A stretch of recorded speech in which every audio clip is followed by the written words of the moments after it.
in Michigan that no self-respecting state should be proud of. You know, we have an opportunity, with me being the next governor of the state, to launch a $60 billion infrastructure replacement program that will go from one side of this state to the other and address our roads issue. And the other thing that you got to think about, when we talk about infrastructure, we're not just talking about transportation and roads, we're also talking about our water and sewage. Because here's the secret, folks. Flint should have been the canary in the coal mine for all of us. Because what happened in Flint can happen in any city in this state. Flint only had 16,000 lead service lines. City of Detroit has 120,000. If we have the same kind of problem happen in this city that happened in Flint, we don't have a problem, we have a tragedy. So we've got to address that. And you can't have a conversation about regional mass transit if you don't have an infrastructure model. That's why that plays such a significant part in the platform that I put together as the next governor of this state. We can fix this problem, but it's not going to happen overnight, and it's going to require a real commitment. Now, here's a collateral benefit that we get from having a comprehensive infrastructure program. We have the ability to put any citizen in this state who wants to work in a job that will pay them at least $17.50 an hour for the next 25 to 30 years. That's how you create economic stability and progress. That's what I want to do for the state.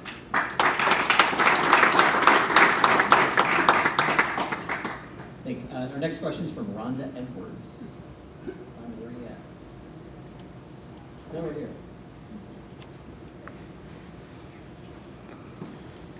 Good evening.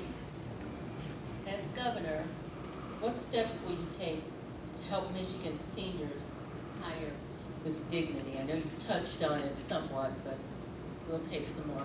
Thanks, Rhonda. Abdul, I think you're up first on this one. Thank you for your question. I want to tell you about a couple that I got to meet, a senior couple. They were some of the most dignified people you can imagine. And you walk through their house, you see the pictures of their kids, you can tell how proud they are of their kids. Now, this couple, they live on a fixed income, and they already had their pensions robbed by the state. And the first thing that we need to do is make sure that never happens again, do everything that we can to make them whole.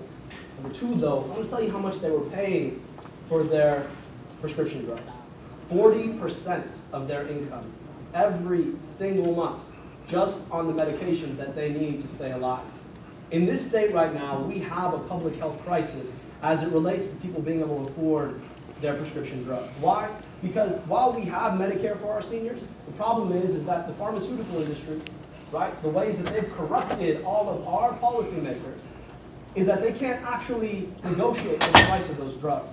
We need to stand up today and demand that we are going to pass a single-payer healthcare program for the state of Michigan that will be able to negotiate the prices of prescription drugs on behalf of our seniors. And that's how we bring those costs down. And that's going to mean standing up to pharma. It's going to mean standing up to big insurance. It's going to mean standing up to the folks who have profiteered off of health for far, far too long. That's right. It also means for seniors, we got to figure out how we can get them around. That goes back to the last question. So many of our seniors, particularly in the city of Detroit, can't get around because you're going to have to wait an hour in the winter for a bus, right? And you can't afford the insurance. And so we've got to make sure that we are committed to mass transit because that's what supports our seniors. And then the last point is this.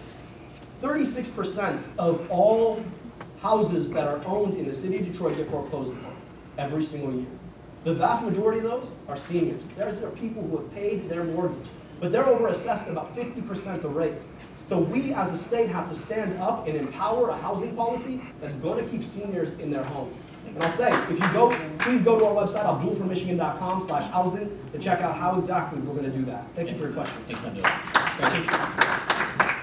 So the night before last, when were we in Bay City? The night before last? I think it wasn't.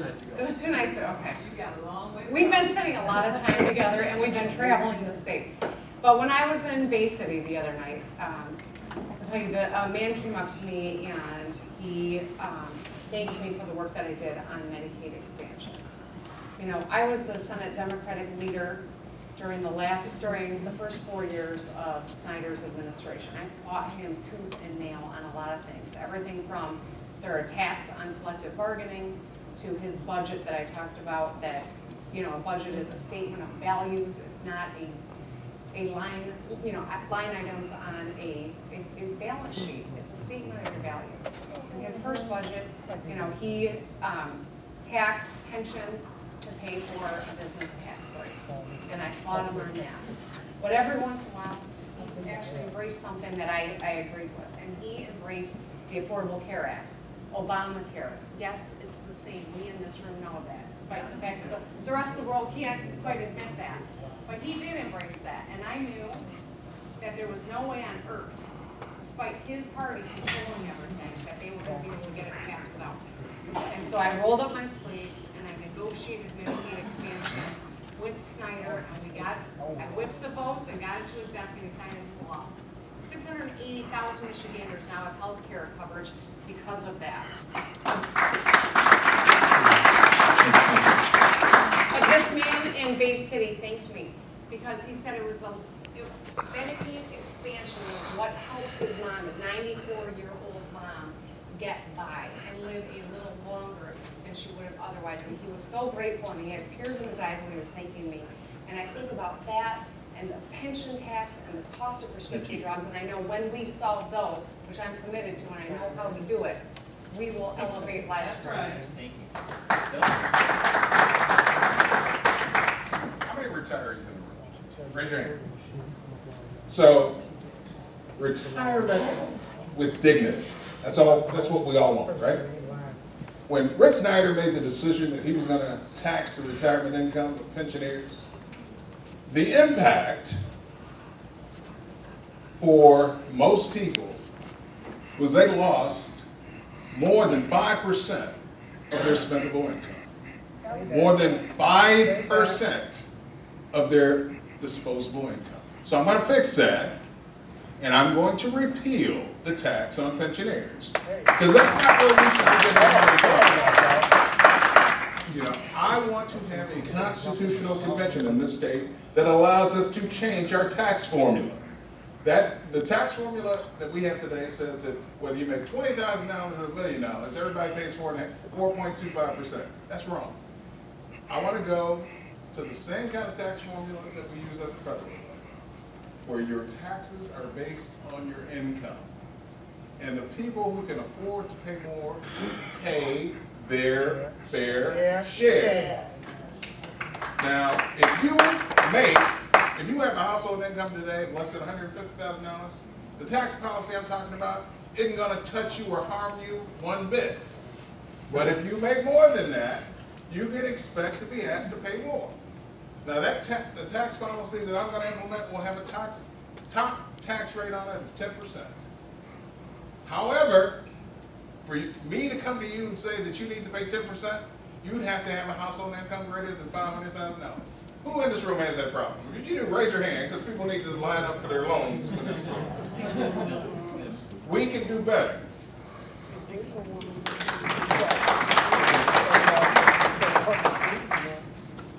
So I believe that if you work hard, you work 40 hours a week, or more, you know, you should be able to live a good quality life. You should be able to take care of your family's healthcare needs. You should be able to take care of your family's education needs and putting food on the table. And when you give it all and work hard, whether it is for the state or for a private company, when you retire, you should have enough retirement income that you can live in dignity because you work hard. And working families have made our state. They make things happen every day. And they deserve to retire and live a quality retirement life. So I would repeal that tax on the pension. I would work tirelessly to bring Medicare for all. We need to work and fight against the insurance companies. We need to fight against the pharmaceutical companies. That means your governor cannot be beholden to corporations. That's right. What you see here is corporations are getting away with loopholes. Corporations are not held accountable. They're not paying enough taxes while their profits are soaring. And that's why I have taken a pledge not to accept a single penny from corporation special interest.